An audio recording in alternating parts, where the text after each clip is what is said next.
స్వాగతం.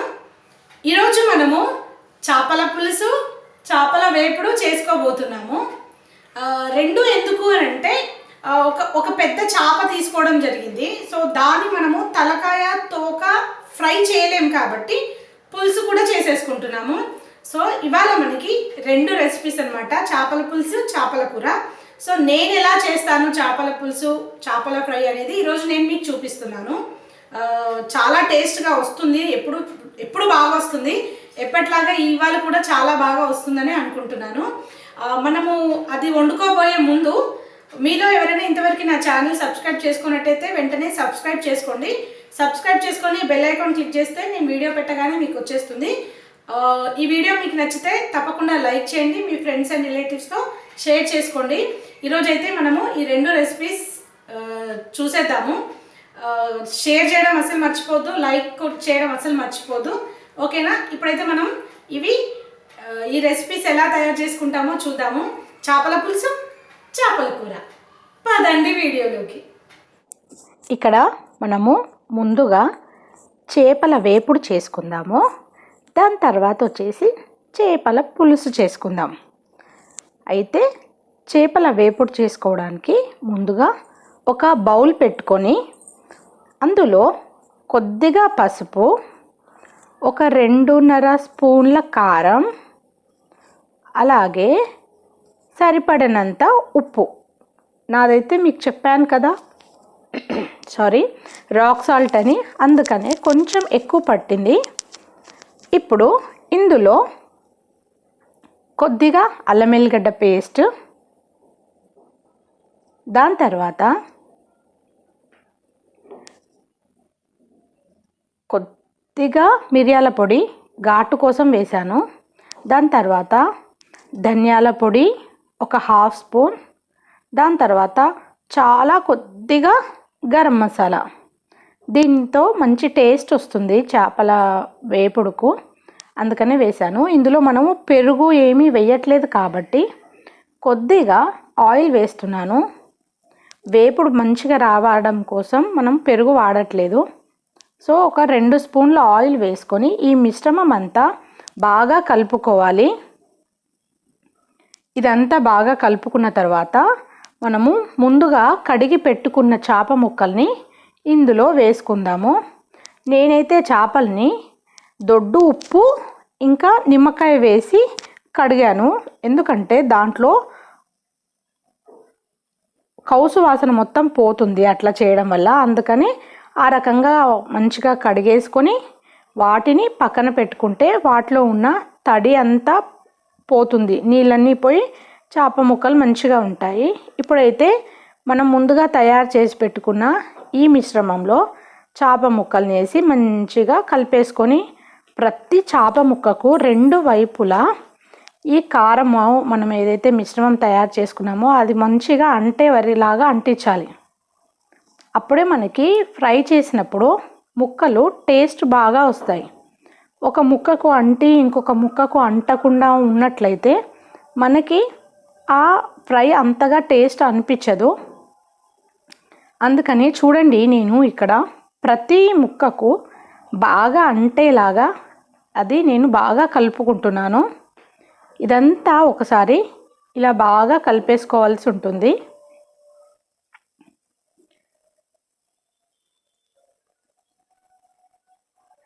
అన్ని ముక్కలకి 2 వైపులా ఇలా కలిపేసుకున్న తర్వాత దీన్ని మనము ఒక గంట సేపు పక్కన పెట్టేద్దాం. గంట సేపు తర్వాత ఇప్పుడైతే మనం ఫ్రై చేసుకోవడానికి ఒక గిన్నె పెట్టేసుకున్నాము స్టవ్ మీద. ఇలాంటి దొడ్డుపాటి గిన్నె, వెడల్పుగా ఉన్న గిన్నె అయితే ఫ్రైకి బాగుంటుంది. ఇప్పుడు ఇలాంటి గిన్నె పెట్టుకున్నాక అందులో నూనె వేసుకున్నాము.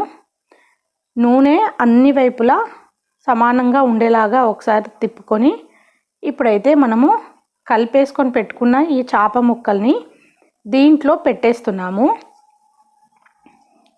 ఇవి గంట సేపు మనము బాగా మ్యారినేట్ చేసి పెట్టాము కాబట్టి చూడండి, ప్రతి చేప ముక్కకి 2 వైపులా కారం బాగా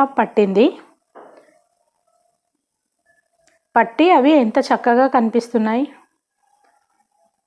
మీరు కావాలంటే కొన్ని చేప ముక్కలు ఫ్రై చేసుకొని మిగిలినవి పక్కన ఫ్రిడ్జ్లో పెట్టుకోవచ్చు. నాకైతే ఇందులో అన్నీ వచ్చేస్తాయి కాబట్టి నేను అన్నీ పెట్టేసుకుంటున్నాను.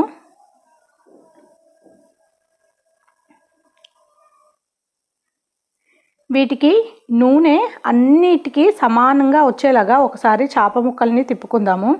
చూడండి, ఆయిల్ అనేది అన్ని సైడ్లకి సమానంగా రావాలి. అలా ఒకసారి మంచిగా తిప్పేసుకోవాలి, ఎందుకంటే దీంట్లో గరిట పెట్టి మనం కలుపుకోవడానికి రాదు. అలా తిప్పుకున్న తర్వాత ఒక్క 2 నిమిషాలు మూత పెట్టుకున్నాము. ఇప్పుడు మూత తీసి చూసుకుంటే కనుక చూడండి, ఒక సైడు చేప ముక్క మంచిగా కింద సైడు అది బాగా ఫ్రై అయిపోయింది. ఇప్పుడు వాటిని మనము తిప్పుకోవాలి. దానికి మనము ఈ కర్సీ అంటారు కదా, రొట్టెలు చేసే కర్సీని వాడుకుంటున్నాము. ఎందుకు అనంటే గరిట లాంటిది పెడితే మనకు చేప ముక్కలు విరిగిపోతాయి. ఈ కర్సీ అయితే మెల్లిగా చేపను పైకి లేపి తిప్పుకోవడానికి వస్తుంది. చూడండి, తిప్పిన ముక్కలు కింద సైడు మంచిగా అవి ఫ్రై అయిపోయి చక్కగా ఉబ్బినవి. సో ఇట్లా అయితే మనకు అది చేప ముక్క కాలినట్టు అనమాట. అది ఒక సైడే కాలింది కాబట్టి మనం ఇలా తిప్పుకొని రెండో సైడ్ కూడా కాల్చుకుంటున్నాము.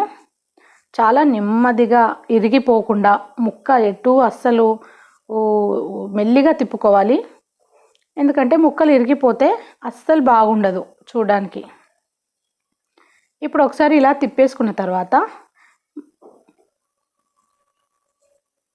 మనం దాన్ని ఆయిల్ అంతా మళ్ళీ తిరిగి అన్ని వైపులా సమానంగా వచ్చేలాగా ఒకసారి గిన్నెను అలా మనం ఊపేసి ఒకసారి పెట్టేస్తే సరిపోతుంది. ఇప్పుడు ఇది రెండో వైపు కూడా ఇది చక్కగా కాలుతుంది.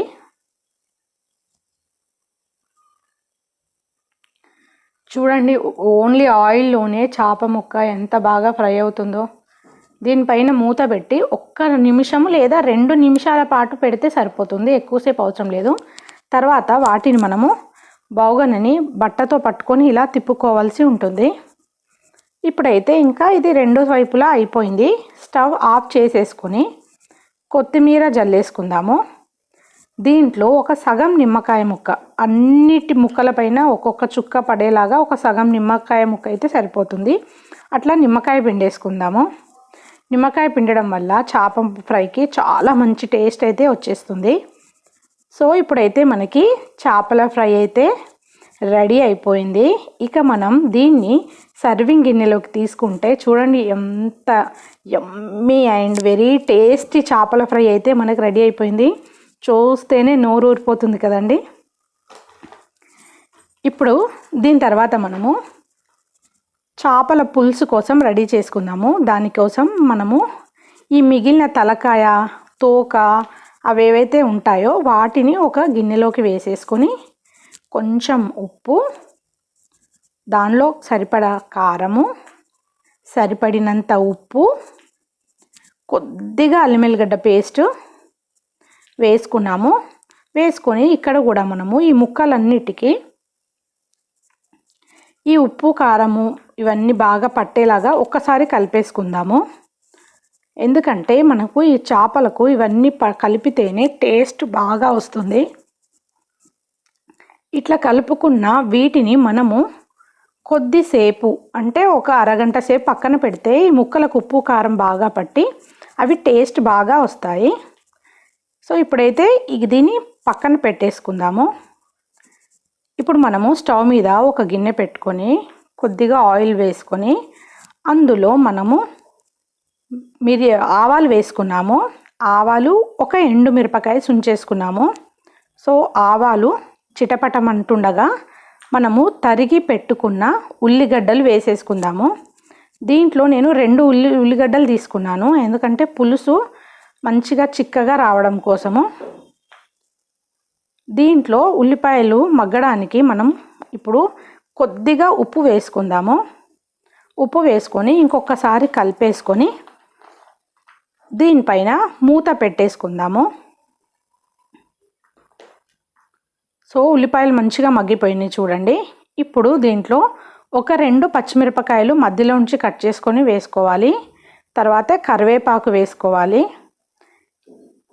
ఇవి ఒకసారి కలుపుకున్న తర్వాత ఇప్పుడు దీంట్లో మనం పసుపు వేసుకుందాము. కొద్దిగా పసుపు సరిపోతుంది.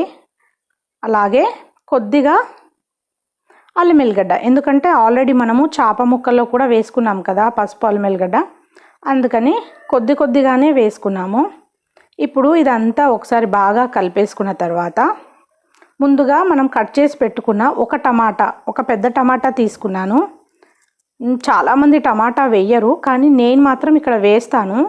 ఎందుకంటే ఎసరు మనకు మంచిగా వస్తుంది, చిక్కగా ఎసరు, అండ్ టేస్ట్ కూడా చాలా కమ్మగా ఉంటుంది. ఇప్పుడు టమాటాలు ఒకసారి కలుపుకున్న తర్వాత ఇందులో కొద్దిగా కారం, కొద్దిగా ఎందుకు వేస్తున్నామంటే మనం ఆల్రెడీ ముక్కల్లో వేసుకున్నాం కాబట్టి సరిపడినంత ఉప్పు మనము ముక్కల్లో వేసాము, ఉల్లిపాయల పైన కూడా వేసాము, అందుకని ఒకసారి మీరు ఉప్పు వేసేటప్పుడు చూసుకొని వేసుకోండి. ఇప్పుడు ఇదంతా ఒకసారి కలిపేసుకొని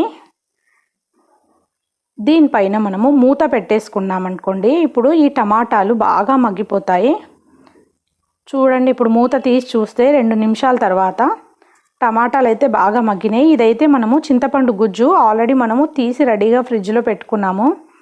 ఇలా మనం ఎప్పుడైనా పులుసు చేసినప్పుడు ఆల్రెడీ మనం తీసి పెట్టుకున్న ఈ చింతపండు గుజ్జు మనకి చాలా యూస్ఫుల్గా ఉంటుంది. మీరు నా వీడియోస్లో చూడండి, నేను చింతపండు గుజ్జు ఎలా తీసి పెట్టుకోవాలి అని చేశాను. ఇది ఆల్రెడీ ఉడికిపోయిన చింతపండు గుజ్జు కాబట్టి ఎక్కువ మళ్ళీ మనకు ఉడకాల్సిన అవసరం లేదు. అది కొంచెం వేసుకొని అందులో కొన్ని నీళ్లు పోసుకొని మనము దాన్ని కొంచెం సేపు మరగడానికి మూత పెట్టేసుకుందాము. ఒక 2 నిమిషాల్లో అది మరిగిపోతుంది. చూడండి, ఇప్పుడు ఇది మరిగిపోతుంది అంటే ఇంతకన్నా ఎక్కువ మనకి మరగాల్సిన అవసరం లేదు చింతపండు. ఇప్పుడైతే మనము దీంట్లో జీలకర్ర మెంతుల పొడి వేస్తున్నాము. చేపల పులుసులో మనం కంపల్సరీగా వాడతాం కదా జీలకర్ర మెంతుల పొడి.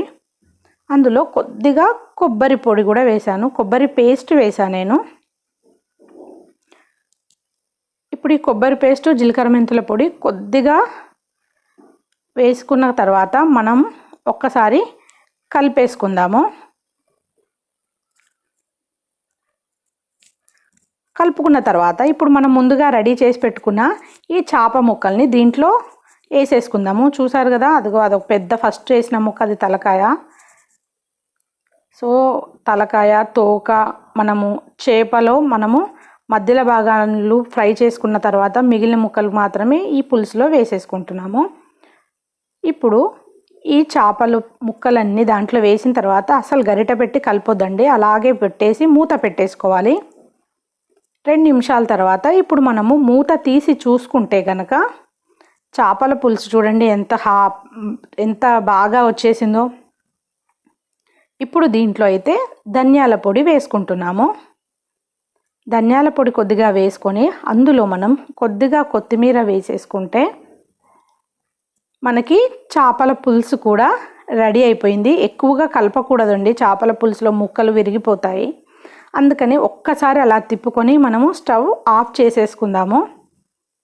ఇదైతే ఇప్పుడు మనకి యమ్మీ టేస్టీ చేపల పులుసు రెడీ అయిపోయింది. ఆ రోజు కన్నా నెక్స్ట్ డే చేపల పులుసు తింటే చాలా టేస్ట్ ఉంటుంది. దాన్ని అయితే ఇప్పుడు మనము సర్వింగ్ ప్లేట్లోకి వేసేసుకున్నాము. మీ అందరికీ ఈ వీడియో నచ్చిందని అనుకుంటున్నాను. నచ్చితే ఒక లైక్ చేయడం అస్సలు మర్చిపోకండి. Thank you for watching my videos. Next వీడియోలో కలుసుకుందాం. బాయ్.